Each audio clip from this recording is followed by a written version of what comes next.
New questions are unfolding for investigators now getting their first look inside the crippled MV Dali cargo ship. The latest goal is piecing together the final frantic moments on board the ship as it careened helplessly out of control and into Baltimore's Key Bridge, causing it to collapse. 6 contractors doing pothole repair are now presumed dead. Our thoughts and prayers are with their loved ones whose lives are never going to be the same.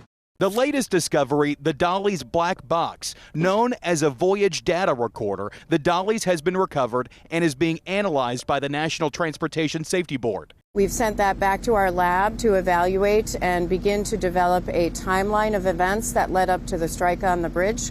And we hope to have that information to share with the public later today. The recorder captures data like heading, speed, and water depth, as well as the condition of the engines, thrusters, and rudder, but also audio on the ship's bridge, where the crew called for dropping anchor in a last-ditch emergency maneuver. The pilot made all of the right calls in a timely manner, but the voice recorder will confirm that. And I think this investigation, all of the pieces are in place to have a successful, conclusion.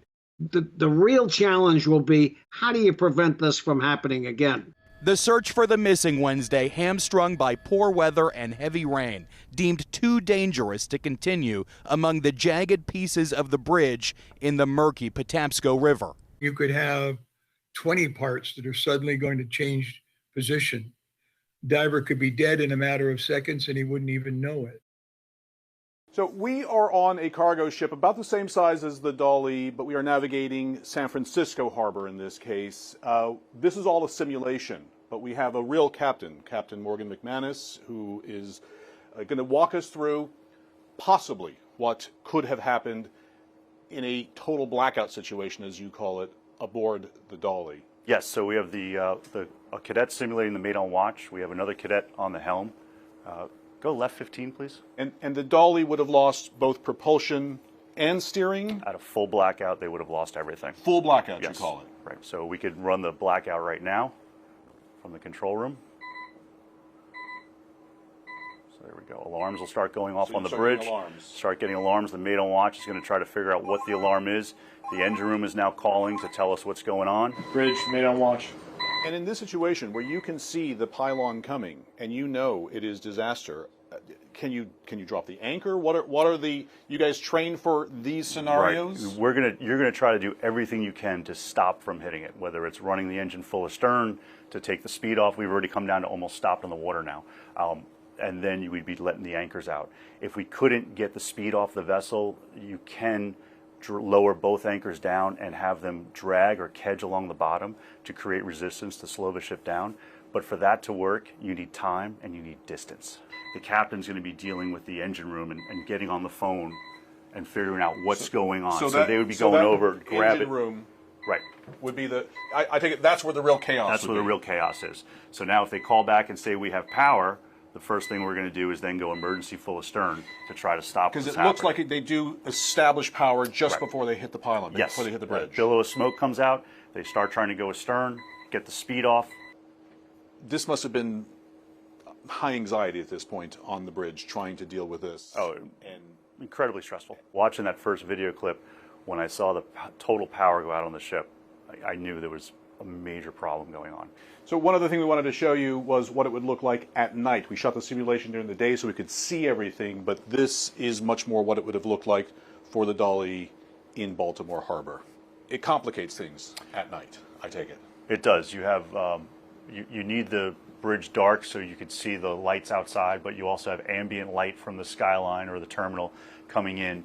It also in darkness, you lose some depth perception, which makes it a little challenging to actually judge your distances as well. So it complicates moving around the bridge at night. And this is, you teach at State University, New York, Maritime College. I take it what happened in Baltimore Harbor will be studied for decades. It will.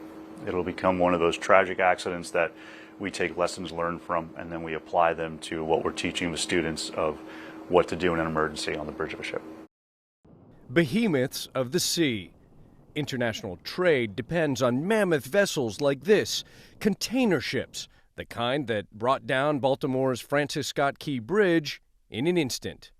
Up close, you realize just how huge these ships really are. This container ship here, it's a bit larger than the Dali. That is the Singaporean-owned container ship that brought down the bridge in Baltimore this week.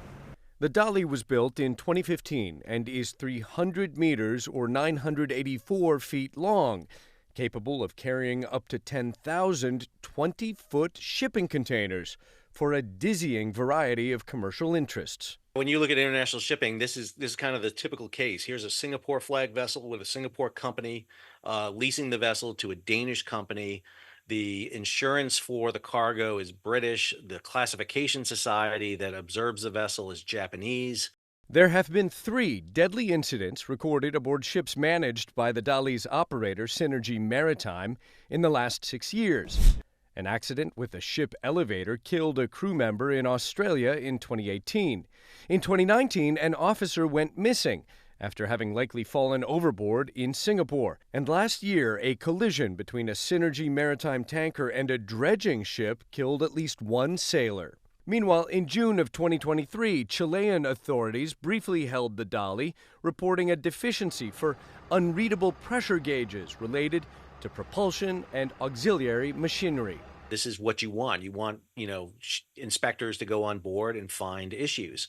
And are they corrected? Now, the bigger issue here is going to be, did this ship have certain violations that were causing it to, indicate a kind of a habitual problem? Synergy says it's cooperating with U.S. investigators, and a spokesman tells CNN it would be inappropriate to discuss any previous incidents at this time. Singaporean transport officials say the Dali's crew reported a momentary loss of propulsion shortly before it slammed into the bridge in Baltimore. Look at the size of this container ship next to Hong Kong's Stonecutter Bridge. At the time the Francis Scott Key Bridge was constructed in the late 70s, container ships like this simply didn't exist. They were not being built at that size and scale in those days. Just last month, China witnessed a deadly cargo ship collision with a bridge on the Pearl River in the city of Guangzhou. At least 5 people died as vehicles plunged off the stretch of collapsed bridge. Authorities initially blamed the crew for the accident. Global supply chains rely on these enormous ships to move goods around the world. The Baltimore Bridge disaster may force some to reconsider the size of these ships and the potential damage they can do when things go wrong. Ivan Watson, CNN, in the Port of Hong Kong. The Port of Baltimore is one of the biggest economic engines for the state. The impact alone is $191 million a day when that shipping channel is closed. 15,000 jobs depend directly on the Port of Baltimore, with more than 100,000 other jobs linked to it. Scott Cowan represents a couple thousand of those workers. So this being blocked is, would you say it's a worst case scenario? Oh, it's catastrophic for us. The port handles billions of dollars worth of foreign cargo each year. That includes more cars and trucks than any other U.S. port. It also manages heavy farm machinery, imported sugar, and coal exports. The extent of the impact hinges on how long the channel is closed. There is quite a few ships that are stuck in the harbor. There's a bunch of them down at the anchorage, and some ships have been diverted to other ports. Meantime, several cruise lines have to reroute operations out of Baltimore. It was so surreal. And, I watched in horror, like I'm sure everyone else did. The Carnival legend left on Sunday, set to return in 1 week. Carnival now temporarily moving operations to Norfolk. AAA manager and former police officer Regina Ali is on board. We know that the cruising industry will be impacted out of Baltimore. It's significant.